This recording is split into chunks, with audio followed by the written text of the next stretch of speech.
අචි අපි කැමරාවකින් ෆොටෝ ගද්දියන සද්දය අයින් කරගන්න බැරිද? මම ඊයේ ඔෆිස් ඉවෙන්ට් එකක ෆොටෝ ගද්දි මේ සද්ද නිසා යාළුවට පොඩ්ඩක් ඩිස්ටර්බ් වුණා. ඒ සද්දේ එන්නේ කැමරාවේ තියෙන මැකැනිකල් ෂටර් එකෙන්. අපිට DSLR වගේ කැමරාවල නම් ඒ සද්ද නැති කරන්න විදිහක් නැහැ. හැබැයි දැන් අලුතෙන් එන මිරර්ලස් කැමරාවල ඉලෙක්ට්‍රොනික ෂටර් කියලා ඔප්ෂන් එකක් එනවා.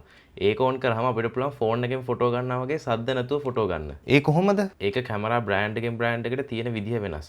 ඔයාලට settings වල silent shutter කියන ඔප්ෂන් එක හොයාගෙන ඒක on කරන්න පුළුවන් නම් ඔයාලට electronic shutter එක use කරන්න පුළුවන්. මේ තියෙන්නේ මගේ Sony කැමරා එකේ මම electronic shutter එක on කරගන්න විදිය. එතකොට එහෙම ෆොටෝ ගන්න එකේ මොන හරි වාසිය අවාසි තියෙනවද? ඔව් අපි මේකේ වාසි ගැන කතා කරොත් පළවෙනිම දේ තමයි අපිට කිසිම සද්දයක් බද්දයක් නැතුව ඕන තැනක ෆොටෝ එකක් ගන්න පුළුවන්. හරියට silent කරපු ෆෝන් එකකින් ෆොටෝස් ගන්නවා වගේ.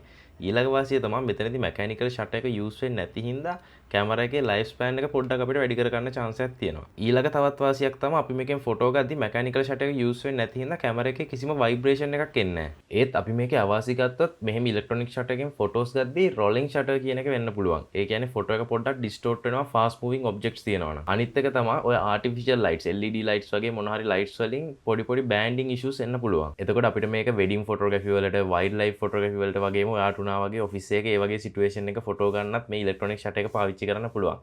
හැබැයි ඔයා මතක තියාගන්න fast moving object එක photograph කරන්න electronic shutter එක පාවිච්චි කරන්න එපා. මේ වගේ අලුත් දේවල් ඉගෙන ගන්න දැම්ම මම follow කරන්න.